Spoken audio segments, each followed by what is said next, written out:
وہاں پہ کوئی رول آف لا نہیں ہے، عاصم لا وہاں پہ لگا ہوا ہے۔ اور اب میں آتا ہوں پاکستان کی طرف، جہاں پر 190 ملین پاؤنڈ کا کیس لگا ہوا تھا، القادر ٹرسٹ کا جو کیس لگا ہوا تھا اسلام آباد ہائی کورٹ میں جسٹس سرفراز ڈوگر کی عدالت میں۔ کل وہ تھے نہیں، آج جب کیس لگا تو انہوں نے کہا کہ اس طرح کی باتیں نہیں کرنی چاہیے، میں کام سے گیا ہوا تھا۔ بیرسٹر سلمان صفدر پیش ہوئے وہاں پہ، اور بیرسٹر سلمان صفدر نے جو ہے وہ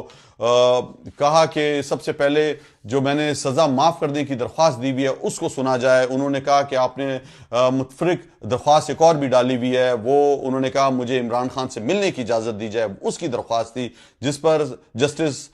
ڈوگر نے کہا کہ انہوں نے جیل انتظامیہ کو ایک حکم دیا ہے کہ بیرسٹر سلمان صفدر کو عمران خان سے ملنے دیا جائے، لیکن بیرسٹر سلمان صفدر کہتے رہے کہ جو سزا معطلی کی میں نے درخواست دی ہوئی ہے بشرا بی بی اور عمران خان کی، وہ تو 15 منٹ میں ختم ہو جائے گی، پہلے اس کو سنیں۔ لیکن جو جسٹس سرفراز ڈوگر ہیں وہ کہتے ہیں کہ آپ جو ہے وہ کیس پر آئیں اور کیس سنیں، تو کیس سننے میں تو 6 مہینے لگ جائیں گے، اس سے کہ اتنے زیادہ ثبوت ہیں۔ اس سے پہلے جو سیفر کا کیس بھی اسی طرح تھا، اور سیفر کے کیس کو بھی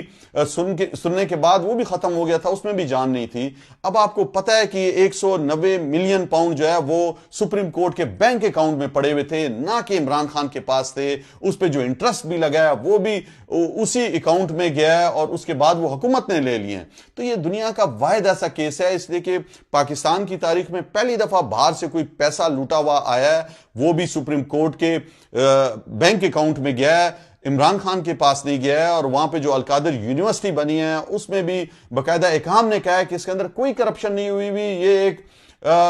زبردست یونیورسٹی بنی ہوئی ہے۔ تو آپ دیکھیں کہ اس طرح کے جھوٹے مقدمات میں پھنسایا ہوا ہے، عاصم لا لگا ہوا ہے، عدالتیں کوئی خود اپنی طرف سے فیصلہ نہیں دے سکتی۔ اس کی ایک زندہ مثال آج ہم سب کے سامنے آئی ہے۔ لاہور ہائی کورٹ میں حسان نیازی کی ملٹری کورٹ ٹرائل کے خلاف پٹیشن دائر تھی، اور پٹیشن جو ہے 2 رکنی بینچ جسٹس جواد ظفر اور جسٹس شرام سرور کے سامنے لگی ہوئی تھی، لیکن سماعت شروع ہونے سے پہلے ہی جسٹس جواد ظفر نے سماعت کرنے سے انکار کر دیا، اس کیس کو سننے سے انکار کر دیا۔ تو آپ دیکھیں اتنا خوف ہے عاصم لا کا کہ وہ انہوں نے انکار ہی کر دیا، اس لیے کہ وہ انصاف نہیں کر سکتے ہوں گے، ان پہ پریشر ہوگا، صاف پتہ ہے کہ ان پر دباؤ ہوگا، اور لکھا ہوا ان کو جو ہے